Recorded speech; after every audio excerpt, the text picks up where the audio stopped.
Hello and welcome to the Oddschecker Betting Show podcast. I'm your host, George Elek, and today we are previewing the Tingle Creek, the weekend's racing at Sandown, and I'm joined by two expert guests. Firstly, Oddschecker's very own horse racing tipster, Andy Holding. Andy, great to have you here. How are you getting on? How are you enjoying the last couple of weeks of jumps racing? Yeah, it's been great stuff, hasn't it?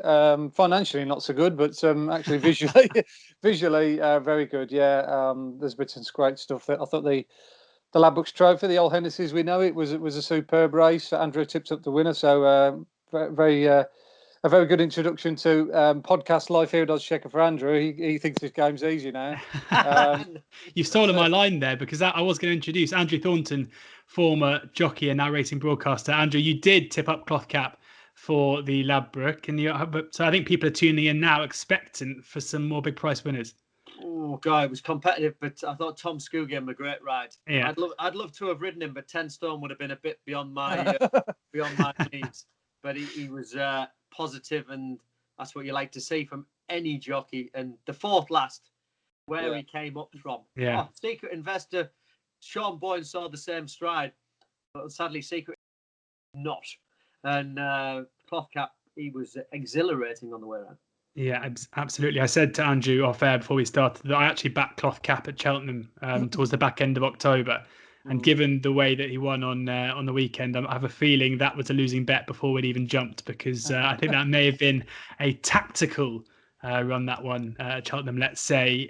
Before we kind of go into the betting side of things, Andrew, it's great to have you on, because Andy and I may love our racing, but we don't have the experience that you do at racing at these tracks. And we're going to talk mainly about Sandown, but we're also going to touch on the many clouds as well at Aintree on Saturday afternoon. So what can you kind of tell us about the quirks, the irregularities, the tactics at riding at both of those venues?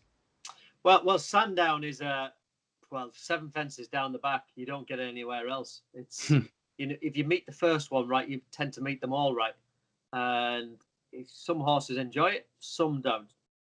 For instance, Cool Dawn, that I rode many moons ago, hated Sandown. Brilliant jumper, loved Ascot, but I think I pulled up twice around Sandown. Absolutely loathed the place. And you think to yourself, well, can't be that much of a difference. Big fences, right-handed. But some horses, they either like it or they don't like it. There's no in between. And then with Aintree, again, the big old fences, it's a sharper track. And some horses can just get knocked out of a rhythm round there. And,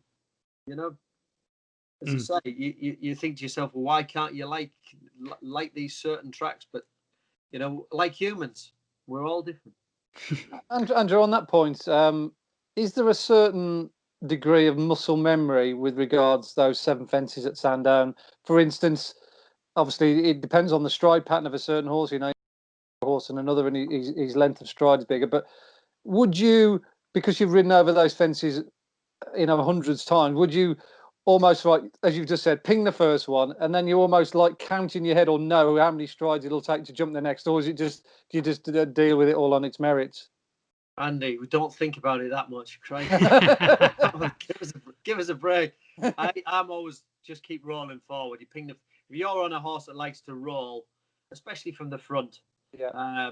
Old Lancastrian Jet used to love that 3 mile 5 chase round there, and he was a horse who jumped left, and you think, oh well, Sandown was against him, but it just seemed to suit him. You get rolling forward many times, especially in those staying chases. Jumping is at a premium, and the energy that you save if you've got a horse that rolls forward and you can ping away, it's utilised on the stiff finish. So what you don't see out in the country, the jockeys are saving energy with the good jumping, because if you're missing the odd fence, you're having to make it up in between. You're having to use energy, but you don't find out how much energy has been used probably until you get from the back of the last.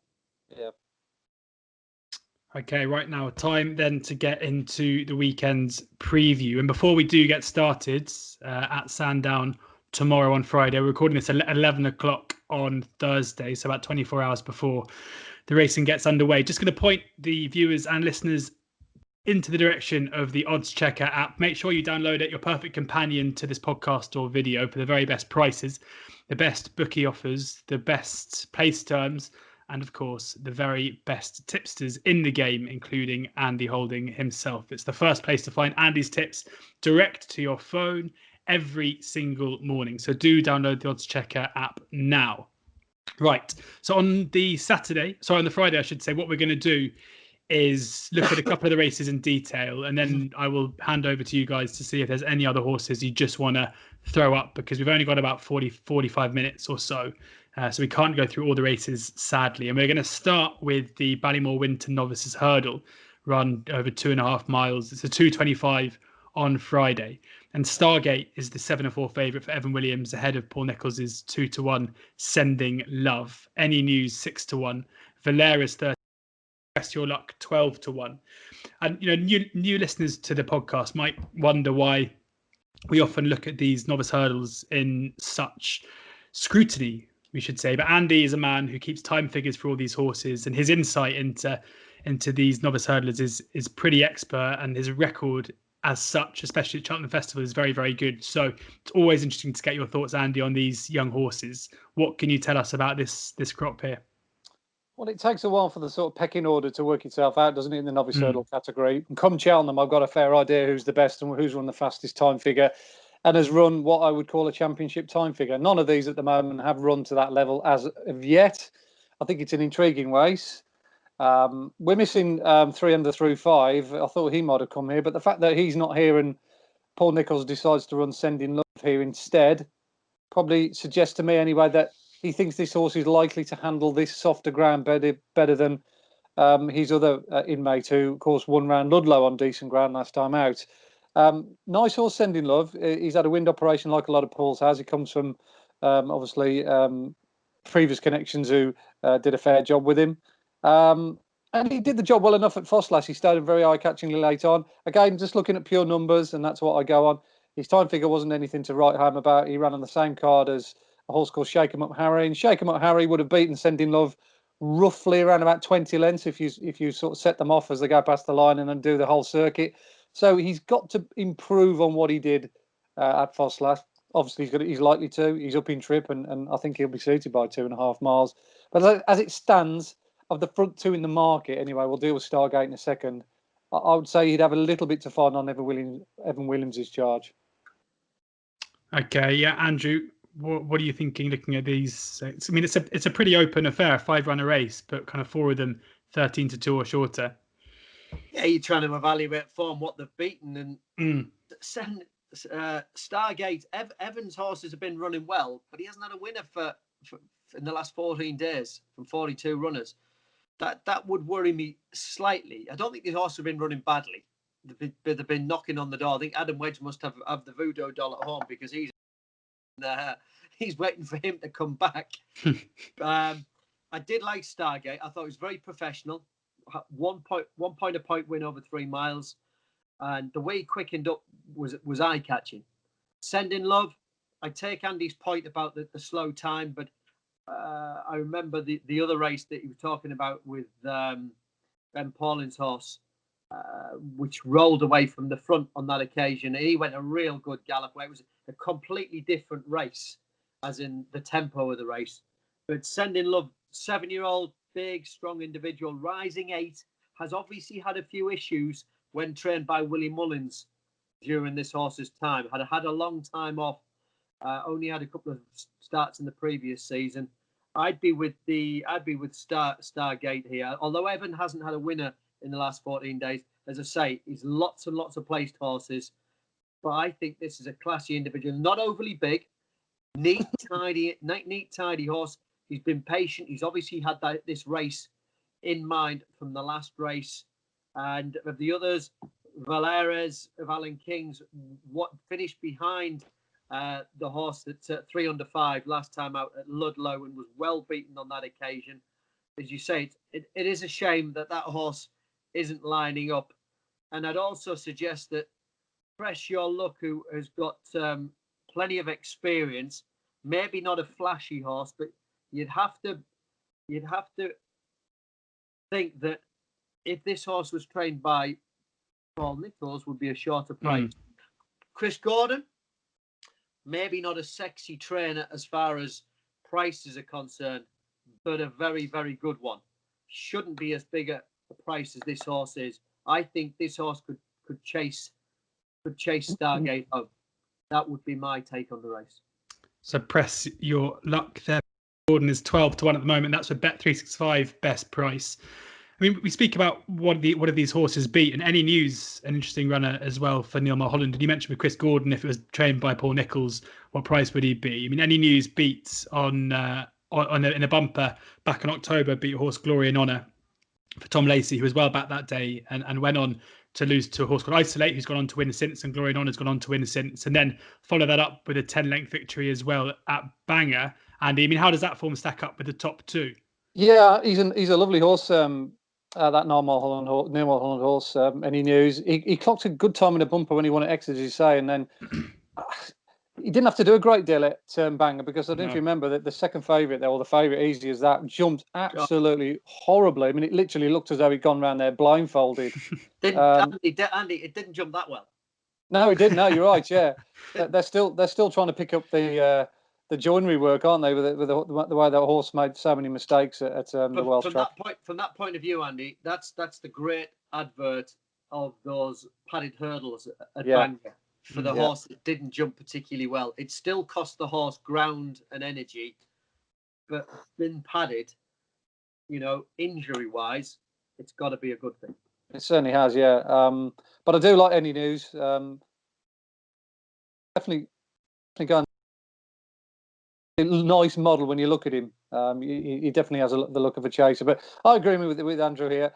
Whether I'd back Stargate at 6-4, 13 or whatever he is now, I don't even know what price he is now. He was 7-2 top price. I noticed when the books opened up earlier in the week. He's 7-4 best price now. With the Evan Yard not quite firing on all cylinders, that is a little bit of concern. I definitely think he's the best horse of this lot going forward. And the other thing to point out as well, 4-year-olds haven't got a particularly good record in the race. Whether I haven't looked at all the sample sizes, but the last 4-year-old winner in this race was Crystal Spirit back in 1991. So it's quite difficult for a 4-year-old against the older horses, Sandown, stiff track, hard going. It's hard work for a 4-year-old. But if any horse can do it, I think Stargate will, because he's one of those horses that makes soft ground, going through soft ground, look very easily, like he did at Chepstow. The time figure of his race at Chepstow is extremely good.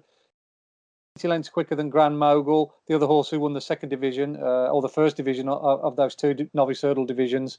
And the form has worked out well. I've tipped a couple of horses on oddschecker out that race. Tide Times, who won the Ascot Handicap the other week for Ian Williams. Sam Barton, who was rather unluckily nailed by a big price to horse of the day, Hereford. He was beaten 20 odd lengths back in fifth. The Alan King horse in fourth ran well beyond Danny Kerwin. So that is form wise, he's definitely got the best form, the best time figure, Stargate. But being a 4-year-old, and the Evan Williams horse is at 7-4, it's getting the balance right. And I'd probably just walk away from him at that price, even though I hope he wins anyway, because I think he's the best horse in the race. Great spare ride for Nico de Bonville to pick up. I Super. think Brian Hughes might have. Well, he's been riding a lot for Evan recently and travelling around. I'd imagine he may well have been offered this ride, but Sedgefield on? Where would you rather be? Indeed. 6 or 7 at Sedgefield or 1 down at Sandown. And that just shows you what he's thinking about as well regarding the Jockeys Championship. Yeah, absolutely. Also worth pointing out as well, there will be fans at Sandown this weekend, which is fantastic to see. Hopefully, the sights of empty racecourses around the country will be a thing of the past in a few months' time. Fingers crossed. On now, we're going to talk about the Pertemps qualifier, the 3 o'clock, just shy of 3 miles. Kilconny Bridge is the 130 favourite. Stormer Rising 11-2. Espion 8-1 alongside Illegal Model. Potter's Hedger, Farrant's Way, both 10-1, 12-1 bar. Andrew, I'll come to you first. I know Andy very politely gave you the first run with the last race last time, so I need to remember that you can, take it up to Andy on a few occasions, and we'll give you this Pertemps qualifier now. Kind of you. Obviously, hey, the favourite's absolutely rock solid. Been in great form. Only been beaten once. So what's not to like about Kilcorny Bridge? Beat Kalahari Queen well last time out in a handicap hurdle. That was at Chepstow. Kalahari Queen, you evaluate the form. I think the horse, Kalahari Queen's been mixing, chasing and hurdling, and it just hasn't quite been working out. a very solid mare. It's going to be a little bit trickier this time around against open company. Creeping up the weights, obviously. Ben Godfrey, good rider. He's obviously taken off a few pounds here. But I think that I thought Espion of Philip Hobbs's was very interesting. The yard's just starting to click into gear. And I thought a very good run from Espion round here last time out. Never really got into the race on that occasion. Runs off the same mark as well. That was behind Gautreau Joe of Virgil O'Brien's. And Espion had 11.9. The likes of Gautreau Joe only had 10 stone 6. Made all the running, bounced out. First Lord the Coué ran a decent race. And Espion was only a couple of lengths behind. It was 14 lengths back to the fourth on that occasion. And from an each way point of view, thought that this horse was probably overpriced. Handles the track, handles the ground, and still relatively lightly raced. Only 5 hurdle starts so far. So, as I say, handles Sandown, has been here a couple of occasions, finished third on both occasions and on soft ground. And one of the thirds was last season behind Fiddler on the Roof. So I think a horse off a mark of 128 could have room for manoeuvre. Interesting. Espion there, 8-1 best price with Bet365, as short as 6-1 with a few other bookies. So you might have to be quick to snaffle that best price. Andy, are you seeing the race in a similar way to Andrew? Yeah, I certainly respect Kilkenny Bridge. She's very much going the right way. She's now 133, having won off 126 last time out, and will handle the conditions like a lot of Anthony Honeyballs do. But this is a stiffer test than what she's been encountering of late. So whether I'd want to back her at 11-4 is open to question. I certainly I agree with Andrew with regards to Espion. That run at Sandown last time out was a particularly eye-catching one.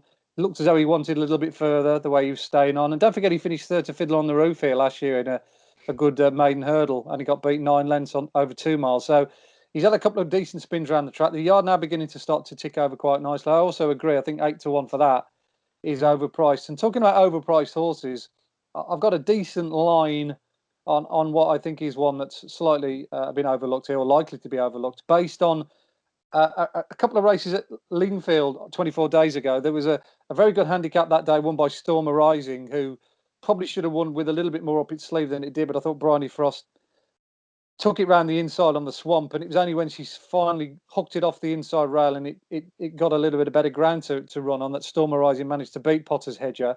But on the very same card, there was a very, very hot maiden hurdle won by a horse called Take Your Time, also at Paul Nicholls' Inmate. Now, that race was by far and away the best speed figure I got on that card. And the circuit sectionals as well were much, much better over the same course and distance than the handicap won by Stormer Rising. So the fact that Straight Swap here, who comes out second out of that race, gets to run off a mark of 116 compared to Stormer Rising's 134, I think this one's going to be a little bit under the radar. It's only got 10 stone 3. Looks an absolute out-and-out stayer. And Chris Gordon wouldn't be the backwards coming forwards when he thinks he's got a particularly well handicapped one in pitching it into a handicap whereas he could have run it in a novice event. Just purely on those numbers I got at Lingfield, if Stormer Rising 6-1, there's no 1. So that is definitely going to be a horse I'm looking at putting up tomorrow morning. So a bit of a heads up for oddschecker followers in advance. Maybe you want to take a price about Straight Swap in that 3 o'clock. Lovely. An early tip there, an early certified Andy tip, 16-1 Straight Swap. You can get that with Sky Bet 4 places, 5th the odds, or with plenty 3rd quarter. 888 Sport, Betfreds, Betway, Boyles, 10Bet, Sport Nation, Genting Bet, and Red Zone, all 16-1 Straight Swap. And Andy, I mean, I thought for a second before you gave us Straight Swap, Andy, you were just going to copy exactly what Andrew said on Espion and be done with us. But well, I think between us, I think we've nailed a couple of nice each bets. But there's a really good school of thought here to think that if you back Andrew's and mine each way, one of us surely will be in the first 4. So at 8-1 and 16-1, say Andrews finishes place, you're only doing a very minute amount of money. If you're outlaying sort of 2 points, say a point each way on each of them, you get one of him in the frame, you're getting majority of you're covering most of your money across the board there. Of course, if straight swap gets placed, you virtually cover the whole lot. And of course, the beauty is if the jack comes up and one of them wins, then we take the sweets home, don't we? So yeah, I think that's a good strategy there to look away from the fav, go against Storm Arising because of those figures I highlighted, do the form horse or the course horse Espion with Andrew's pick, and my little sneaky one down the bottom. I don't normally do this, Andy, because I like to leave the expert tips to yourself and to Andrew. But I'm just going to ask you about a horse that's been on my radar for a long time, who we don't see very often. Top weight Portrush Ted, who won a very, won a bumper at Aintree back in April 2018 at the Grand National meeting, which worked out very well indeed, as it always does.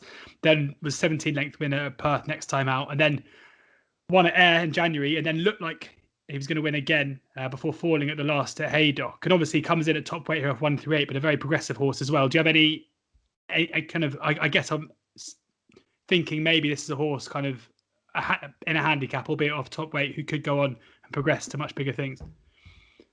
Goes really well fresh, Portrush Ted.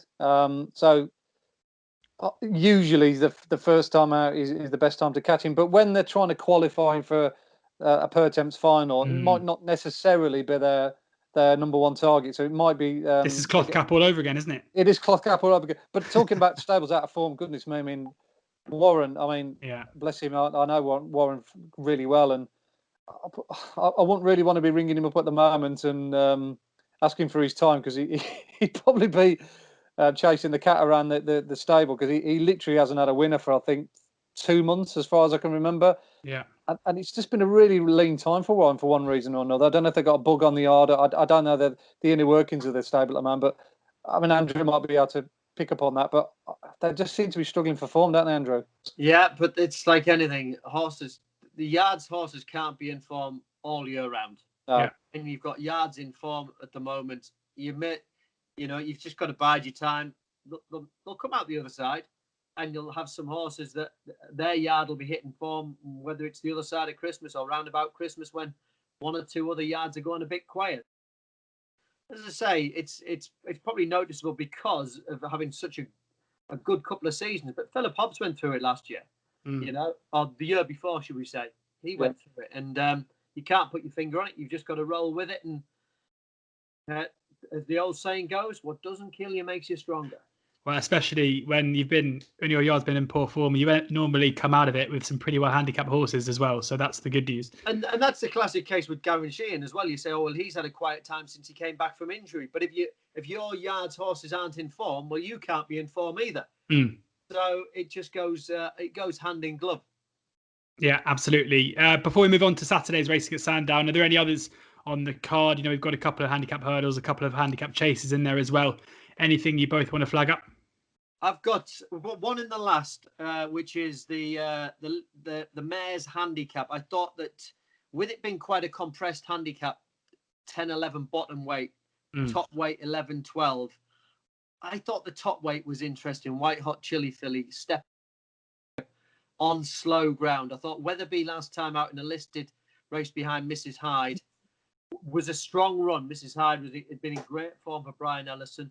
Staying on without getting dangerous, got tap for toe turning in from an each way angle, is an each way price, and I'm sure will have benefited from that first run back. Quite a stuffy mare, and the 2.5 mile trip, although got top weight, it is a compressed handicap. White Hot Chili Filly 6-1, Sky Bet, William Hill, Unibet, and plenty of others as well. Andrew, anything for you? I'd probably want to stay on the right side of Morning Vicar, or that form at Newbury, the race he won 29 days ago. He came out of a good race the time before. I tipped Morning Vicar that day based on that run beyond the Machine, who I put up at Ascot a couple of weeks ago. Probably my last winner, actually. And I do think that those two races in isolation are pretty good for their grade. And I love the way that Morning Vicar attacked his fences at Newbury. He's very much tailor-made for Sandown. He's jumping spectacular. He jumped actually to the right in the latter stage that day, so I think taking him right-handed is not a bad policy. And the horse that chased him around before midnight, he also ran well in that particular race at Newbury without laying a glove on the winner, and he's got some good form going right-handed prior to that. And of course, he comes from a yard. Sam Thomas in spectacular form at the moment. So 5-1 Morning Vicar, 10-1 before midnight. A couple of nice ones there in the 150. Yeah, Morning Vicar 5-1, and as you say, before midnight, best price currently 9-1 as it stands. Okay. So that 10s has gone, but 9-1 is still an attractive looking price there.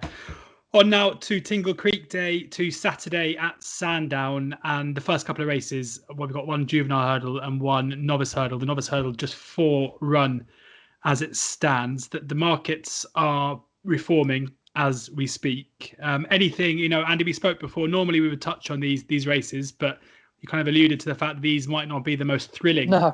of affairs. So happy to move on unless there's anything you just want to touch on. I'm surprised actually that there's been so many runners in the juvenile and so few in the novice. I thought it would have been the other way around. There was more entered in the 1240. I think it was about 15, 20 odd, and we've only got the 4, which is a shame. I'm sure Grand Mogul will be odds on there, so that's no point talking about that. But Nicky Henderson's got a lovely horse potentially in the first race, Paros. He always has a few decent juveniles in his midst, doesn't he? And this horse makes his hurdling UK debut anyway for New Connections, having won in France, Dieppe, wasn't it, when he was last seen back in May. I played the video back on that this morning, and he looked a real nice type. He made most of the running. He looks a horse that will grind out a result from the front, which is what you need here at Sandown. And I think, if I'm rightly, Goshen won this race last year before going on to be the best juvenile around last season. So it's very much a track where you have the proper proper 3-year-old stayers usually line up here. Connections only tend to run their horses that they know will get the trip. So Paros, yeah, he's probably the most interesting one. I'd imagine he'd be favourite. Paros, one to keep an eye on in the first there, the 12.05. I'll go for the each way angle. Lovely. The Worthy Brat, Jeremy Scott, trains. I believe Harry. I don't think there's a jockey down here, but I think Harry Cobden. No. And it was behind Montmiral of Paul Nicholls at Exeter in the juvenile, and that horse has been talked about pretty highly. And with Nicky Henderson's horse having the penalty, it might be just worth an each way angle with that one. Stayed on very well at Exeter, having won a bump around Exeter. So I often think that the third run is sometimes better than the second run with a horse who hasn't run before. With from an experience point of view, won the 20th of October, ran well at Exeter again. A horse who stays well, not a bad place to come, Sandown. So obviously a horse that you wouldn't really associate Jeremy Scott with juvenile hurdlers, but this one it's owned by Wayne Clifford, and it'll be interesting to see how this goes. So from an each way price, the Worthy Brat. So the Worthy Brat, we don't have prices yet, I should say, but I think for the reasons that Andrew alluded to, probably will be an each way price, especially if Paros is very short and you are getting, well, at the moment there are 8 running, so you would get 3 places, but do keep an eye on that because that could change, obviously depending on ground and other such things. On now to the Henry VIII Novice Chase, and we have got 6 run here, and All Mankind is the 9-4 favourite ahead of Hitman at 3-1, and Garlaw 9-2. Eldorado Allen at 5-1, who was tipped up by Ed Quigley on this podcast for his win last time out. Tamarok Du Matan is 8-1, and Phoenix Way 11-1. Sticking with you here, Andrew. All Mankind 9-4 favourite. One you're looking to get on side or take on? It's interesting. I was just having a look through his form, and most of his form is all going left-handed. Chepstow, Cheltenham, Warwick, and then when you go back to his form on the flat, which I thought was really interesting, I was thinking, can I find an angle to get him beaten? Goodwood. He went to Goodwood and got beaten round Goodwood in the maiden. Yeah, it was behind Line of Duty, who was rated 115 for Charlie Appleby. Pablo Escobar rated 108. Sir Ron Priestley rated 115. Ladonda V. I was having a look through the maiden, I'm thinking, what a maiden that was. Yeah, incredible. You've got the Lisa Kiefer, who's rated in the mid-80s, high 80s for Eve Johnson Hunt. Calculation for Sir Michael Stout. I think it was one of the hottest maidens run at Goodwood. So there probably isn't an angle in that respect, but he definitely loves going left-handed, and that was my only angle against him. He's very, very quick. He'll be one thing's for certain, he'll be ridden positively. But he's not a runaway like you may say he used to be. So that the track will suit, everything will suit him. But this would be his biggest test by a long way, because I know the Paul Nicholls yard are very, very keen on Hitman. I was down at Fosslas when this horse won, and he did make a bad mistake. I think it was at the second last, but barring that, his jumping was impeccable. It was very clean, and I'm probably going to side with Hitman on that perspective. He's also got Tamarind and Matan in here, which I'm surprised he's running off a marker 141. Yeah, and you've got the 4-year-olds who have marked, what the high 140 stroke 150 with All Mankind and Hitman. So he's badly in at the weights on that front. He won very easily at Wincanton, but it was against handicappers, and he did look very well handicapped. It won't be so easy for him, given the £6 away to, and the likes of Eldorado or Allen, to give £6 away to the 4-year-olds.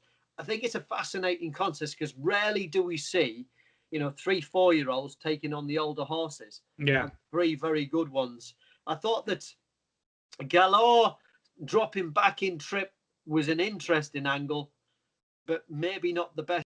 He's a very good jumper, but it's a big ass dropping back from 2.5. He's won all 3 of his races over 2.5 miles and been very impressive in doing that. But this is a completely different ball game for him. And Eldorado Allen, was he a lucky winner at Cheltenham last time out? Andy can answer that one. I think he maybe, would he have got the better of Gumball?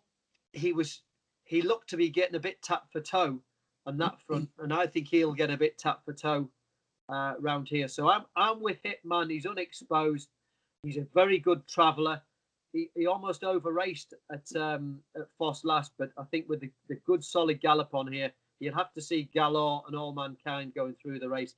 Phoenix Way struggled to win at Warwick, but he's a highly progressive as well. But I thought Hitman, he would be the one I'd be wanting to throw my leg across.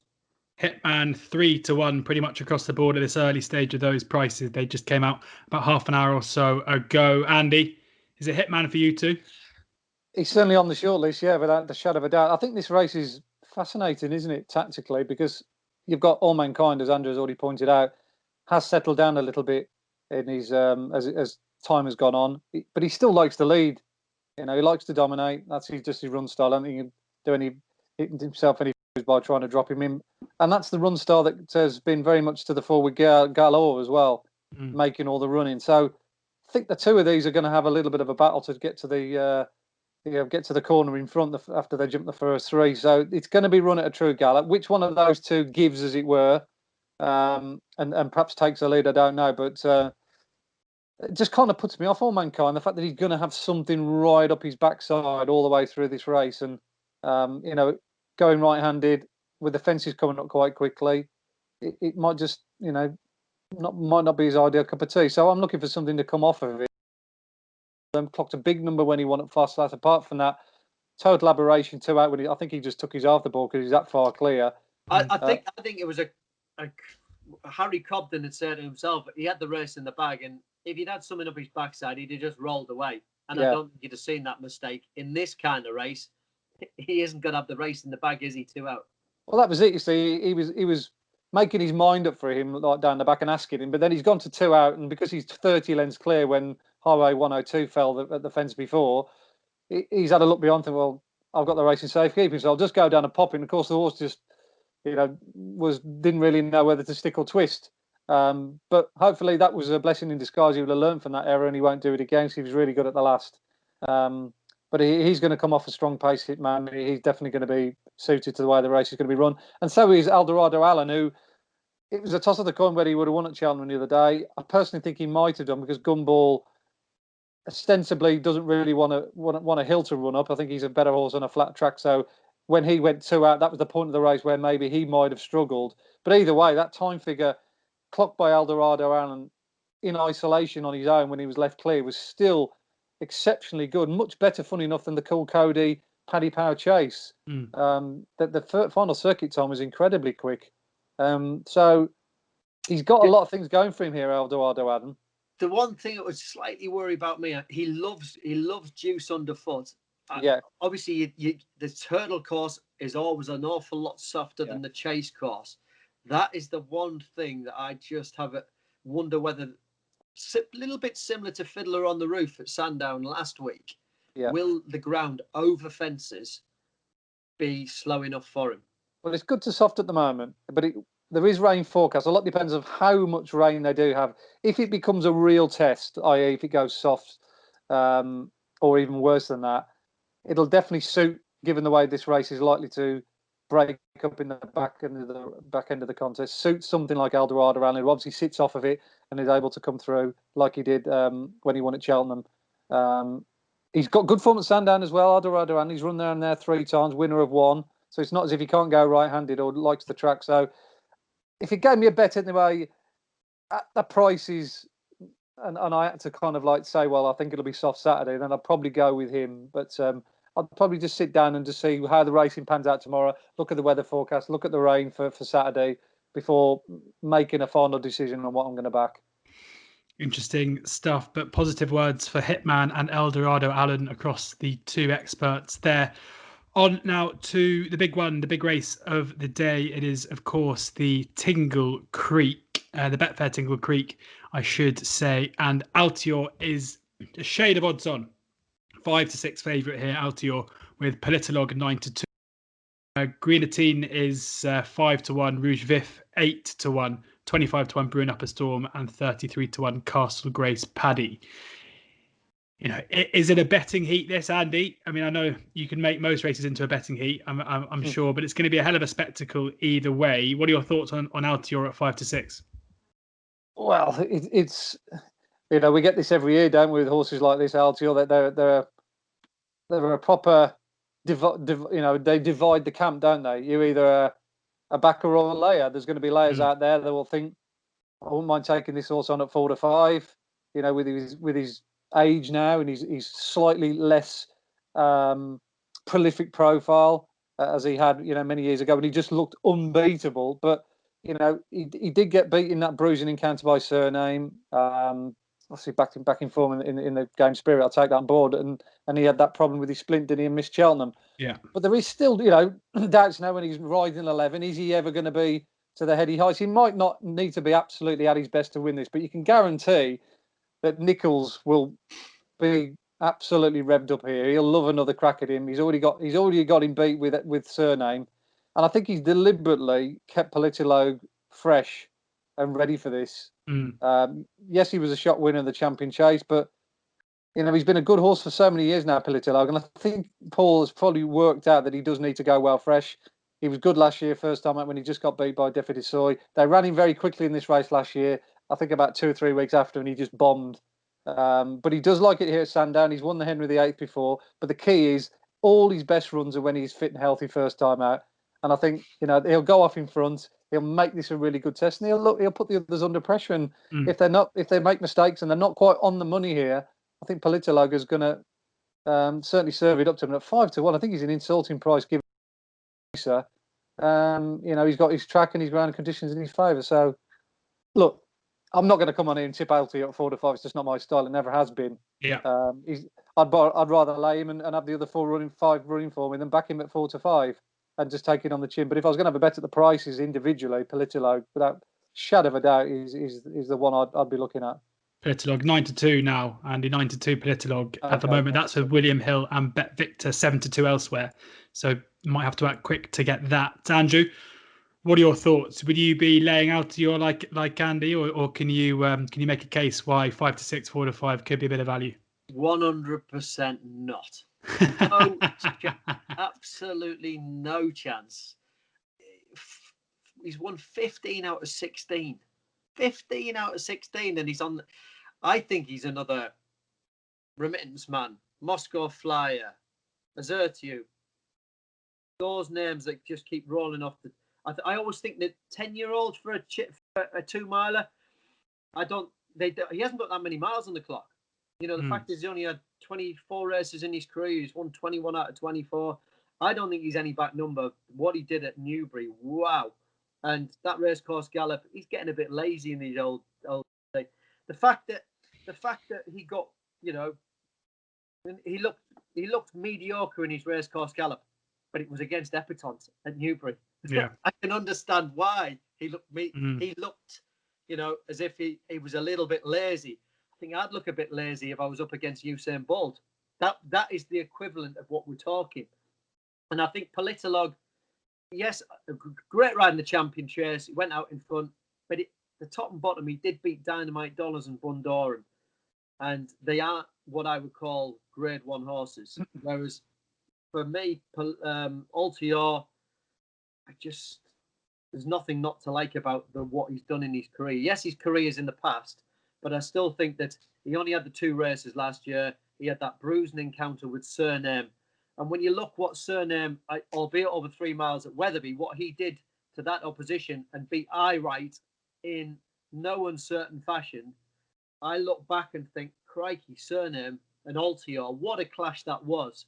And I think we were probably underestimating what Altior was up to and up against, and what Surname has gone on to do this year. And yes, albeit at 3 miles, but Altior, he's probably going to come off the bridle after you jump the pond fence. But one thing he'll be doing, the race with him. And I think you'll find that Nico will bounce out with them because he knows he won't be quick enough in the first half of the race, and he'll just be able to sit in the pocket. I think he might even touch even money. I feel that the bookmakers will want to get Altior, a little bit like they did Epatante last week. They went out to even money. You might get a bit of even money here, which could be, could be Christmas. Come on. That would be my take on it. I love the horse. And I love that he doesn't do more than he has to do, because that's why I think you see the Moscow Flyers weren't finish and they had to do. So that's why they had the longevity. And that's what I feel about it. And the others, obviously, Grenadine was given a very canny ride by Nico down at Exeter. I'm sure he'll have improved a little bit for that performance as well. Rouge Vif, you couldn't help be excited by the performance at Cheltenham. Yeah. He blew a field of handicappers apart, but the way he did it off top weight was very, very good. And he's only 6. He's the one I would fear. Rouge Vif. He's the one I would fear. If you're looking at something, if you want to back something outside of Altior, Rouge Vif just been the young pretender coming through. Rouge Vif 8-1 with Betfair Sportsbook, Bet Victor, and Paddy Power there, but some glowing for Altior from Andrew. And it's hard to disagree with anything at all you've just said. Maybe a squeak of even money on the day, and Politolog for Andy at 9-2 there. So it's going to be fascinating, whatever happens. I said maybe it's not a betting heat. I might have to retract that comment now, because we've got 3 horses that could be providing us some value on Saturday afternoon. We're going to talk about the many clouds over at Aintree in just a second. But before we do that, are there any other horses you'd like to flag up running at Sandown on Saturday that could be of interest? Andrew, have you got anything? Or? I was going to go. I thought the Solo looked half. He went to Wincanton first time out, and I thought that he'd certainly be a lot fitter for the race. He's got top weight, but he's a tall, big individual who has had a big reputation. But he was behind Sco Royale. I just thought back in a handicap. I know and Andy will probably point to the fact, he's a 4-year-old, and 4-year-olds around Sandown. But I thought he was one that was quite a horse who might just take a step forward, drop back down in grade. Solo 13-2 with William Hill. That is in the last on Saturday, the listed handicap hurdle over 2 miles. Andy, anything for you on Saturday? Yeah, I was very impressed that Henderson also won the other day there at Sandown in the race. Andrew fancies Solo. I won't go mad on it because obviously Andrew's already flagged up one in that race. But that Mr. Coffee, I mean, he still looks fairly well handicapped to me. I mean, he looked as though he won with a ton in hand the other day. Nico dropped him out the back. He gave him a beautifully confident ride. And when he just asked him, There's that side-on shot, isn't it, at Sandown nowadays with that camera? I mean, he just literally went by the whole field within a couple of strides because he's such a lovely big chasing type, isn't he? He covered the ground really easily. So, you know, he's the only course and distance winner in the field. So he clearly loves Sandown, and the ground's obviously in his favour. So, yeah, I'd say it'd be a good one to beat Mr. Coffey. It'll be interesting to see how, because obviously he's got trying to keep that right upstairs because he's very, very free. And the crowds back at Sandown, will they play their part? Indeed. It's a great question to be able to ask again. What are they talking about with regards to crowds, i.e. numbers? What have they said through the gates? Is it? It's either 1,000 or 2,000. I mean, 2,000. I think legally in Tier 2 it's 2,000.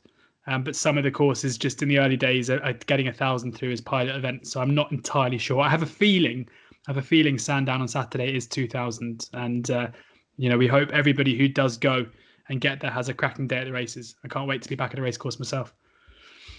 On now then to Aintree, just for the one race for the 240 on Saturday, so straight after the Tingle Creek. Wow, what a half an hour racing this is going to be. The many crowds. We've got Santini.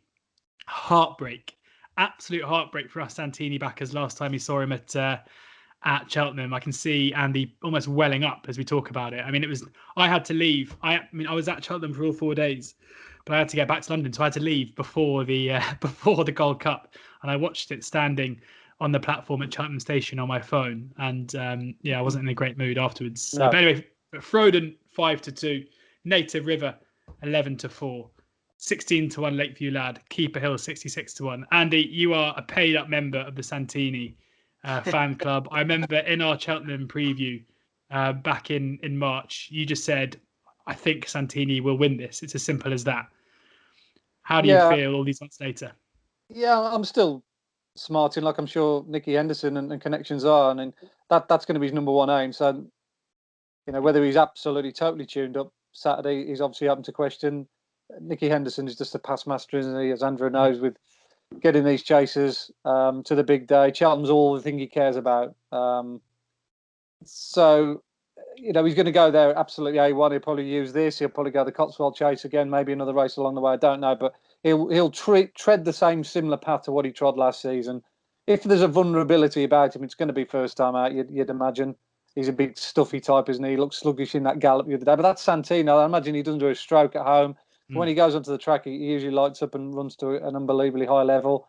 I felt as though Nico, I think if he'd have ridden that race again, the Gold Cup last year, he would have pressed on a lot sooner than he did. He got engulfed by pace as they come down the hill, because he got to the front, he was dictating, and I think he thought, I'm in the right place, but he should have pressed on. Andy, I don't think he could. I honestly don't think he could in the race. I think he was flat to the pan. I thought most of the way through the race, his jumping was keeping him in the race and just keeping him in, not getting blocked in. Because ideally, I think he would have loved to have pressed on, but he ain't the quickest. He is not the quickest, and hey, you can't turn the clock back. No, I can see the disappointment in your face. I can see you can feel it in your pocket. Yeah, I suppose we'll. It's a self-fulfilling prophecy, isn't it? When you look back on a horse that you fancy and got beaten, you try and convince yourself that you made the right decision and the jockey did everything wrong.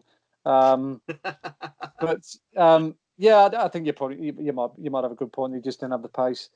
Maybe on softer ground come Gold Cup day, because it did dry out last year. He would have won, but he was getting back to album photo, and that's what made me think if he would have made it probably more of a test and force the others into making it more of a test. Because don't forget, they finished in a bit of a heat. The fact that Monolly finished fourth suggests to me that album photo had it fairly comfortably with regards going back to back. But yeah. Coming back to Saturday's race, rather than kind of rather than dwelling on that, Look, they're going to go good pace here, so it's going to be a good test. Frodon, Native River, both like to bowl along.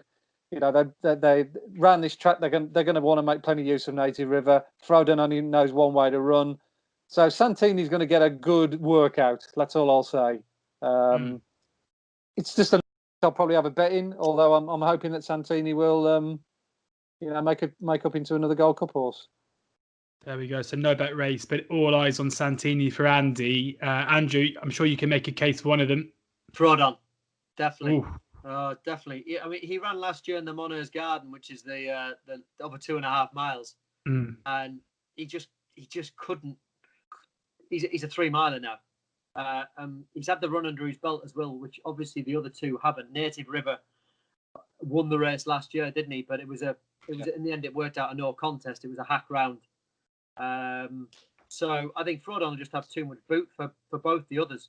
I don't think Native sharp enough coming back first time, and I say the way that Frodon went round Cheltenham last time, and you think to yourself, what was it, a good race? How good was the race? Well, Cloth Cap was back in third, with 10 stone on his back. Frodon had 11-12, and you might think, yeah, well, it was a pipe opener for Cloth Cap, but I don't think Frodon had a hard time of things. He was always just doing enough when you knew that West Approach was always going to say, after you, sir, no problem. Yeah.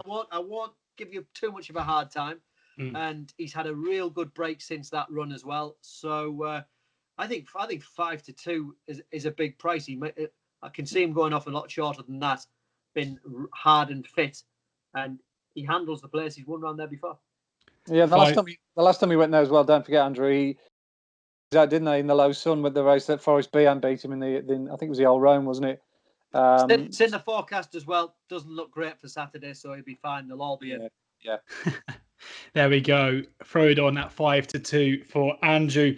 That brings a close to this Tingle Creek Sandown preview with a little added Aintree in there for the many clouds. Thank you very much, as ever, to both Andrew and Andy for their expert views. And of course, you can get Andy's tips straight to your phone by downloading the oddschecker app. Now you can also get all the very best prices, the best bookie offers, the best free bets and place terms, and everything else on there too. So it is essential downloading for anybody listening to this or watching this video.